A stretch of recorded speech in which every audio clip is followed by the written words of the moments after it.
ഇത് ഫുഡ് വ്ളോഗാന്ന് വെച്ചിട്ട് ആരും കാണാൻ നിൽക്കണ്ട. അതല്ലടാ. ഞാൻ ഹോസ്റ്റലിൽ നിൽക്കുമ്പോൾ എല്ലാ ദിവസവും ഉള്ളിക്കറിയാണ് വെക്കുന്നത്.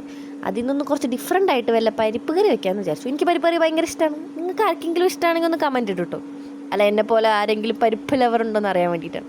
വീട്ടിലാവുമ്പോൾ ഇത് ഇത്ര ഇട്ടാൽ മതിയോ, അത് അത്ര ഇടണോ, ഇത് കുറേ ഇടണോ, ആയോ, വെന്തോ എന്നൊക്കെ പറഞ്ഞ അമ്മ ഉണ്ടായിരുന്നു. ഇതിപ്പോൾ ഞാൻ എൻ്റെ ഒരു ഊഹം വെച്ചിട്ട് ഉണ്ടാക്കുകയാണ്. ഞാൻ ഉണ്ടാക്കിയിട്ടുണ്ട് ഇതിന് മുന്നേ. എന്നാലും ഒറ്റയ്ക്കാണ് ഇപ്പോൾ ഹോസ്റ്റലിലുള്ളത്. ആരിഫയ്ക്കാണെങ്കിൽ എൻ്റെ കൂടെയുള്ള കുട്ടിക്കാണെങ്കിൽ നൈറ്റ് ഡ്യൂട്ടിയാണ്. ഞാൻ ഒറ്റയ്ക്ക് കുറച്ച് ഇതിനും കുറവ് പരിപ്പ് കറി എടുക്കാൻ പറ്റില്ലല്ലോ. അപ്പോൾ എൻ്റെ ഒരു കുഞ്ഞു കയ്യിലുള്ള പരിപ്പ്, എൻ്റെ കുഞ്ഞു കൈയാണോ അല്ല, എൻ്റെ കയ്യിൽ ഒരു പിടിക്ക് ഞാൻ പരിപ്പ് എടുത്തു, ഒരു കറി ഉണ്ടാക്കാമെന്ന് വിചാരിച്ചു. അപ്പോൾ ആവശ്യത്തിനുള്ള കുറച്ച് സാധനങ്ങൾ ഞാൻ ക്ലാസ് ഡ്യൂട്ടി കഴിഞ്ഞ് വരുന്ന സമയത്ത് വാങ്ങിച്ചിട്ടുണ്ടായി. ഞാൻ കുക്കിംഗ് എക്സ്പേർട്ട് അല്ല, മിക്കപ്പോഴും അവളാണ് കുക്ക് ചെയ്യാറ്. ഞാൻ എല്ലാ ഹെൽപ്പ് ചെയ്യാനും പാത്രം കഴുകാനും അരിഞ്ഞു കൊടുക്കാനൊക്കെ കൂടുതൽ നിൽക്കാറ്. അവൾ അടിപൊളിയായിട്ട് കുക്ക് ചെയ്യും. ഞാൻ അവിടെ പരിപ്പ് കറി ഉണ്ടാക്കുന്നത് കുക്കറിലൊന്നും അല്ല കേട്ടോ, ചായപാത്രത്തിൽ വേവിച്ച്. അമ്മ പറഞ്ഞൊരു ഐഡിയ.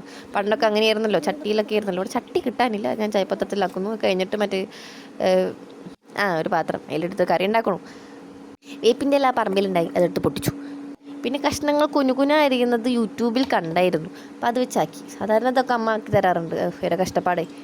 പിന്നെ നോക്കിയപ്പോഴാണ് പരിപ്പ് വേവ് വെന്തു. അമ്മ പറഞ്ഞു പെട്ടെന്ന് വേവുന്നു, പക്ഷെ അത് പെട്ടെന്നായിരുന്നു അതിൻ്റെ വേവലൊക്കെ. ചോറ് അരമണിക്കൂറുണ്ടാവും. കാരണം കുഞ്ഞു ക്ലാസ്, എനിക്ക് മാത്രമല്ല ചോറല്ലേ വേണ്ടുള്ളൂ. സിങ്കിന് ചൂടാവുമെന്ന് വെച്ചിട്ടല്ല, എനിക്ക് ചൂടെടുത്തിട്ടാണ് ഞാൻ അവിടെ കിടന്ന് ഊതുന്നത്. ഇത് വേറെ കാര്യം. ഡ്യൂട്ടി കഴിഞ്ഞ് വന്നപ്പോൾ തൊട്ടുണ്ടാക്കിയതാണ്. 8 മണിയൊക്കെ ആയി കഴിയാൻ. അതിൻ്റെ ഇടയിൽ ഞാൻ ഇടയ്ക്ക് വീഡിയോ എടുക്കും, ഇടയ്ക്ക് ഇവിടുത്തെ വീഡിയോ കട്ടാക്കും. കുറച്ച് കഴിഞ്ഞപ്പോൾ എനിക്ക് തന്നെ മതിയായി. എനിക്ക് കഴിഞ്ഞിട്ട് പാട്ടൊക്കെ കേൾക്കാൻ തുടങ്ങി. കാരണം ഒറ്റയ്ക്ക് ഇരുന്ന് ഫുഡ് ഉണ്ടാക്കുമ്പോൾ അത്ര വലിയ സുഖമില്ലൂ. എല്ലാവരും കൂടെ ആണെങ്കിൽ അടിപൊളിയായിട്ട് വേഗം പണി തരും ചെയ്യും. സമയം പോണതും അറിയില്ല.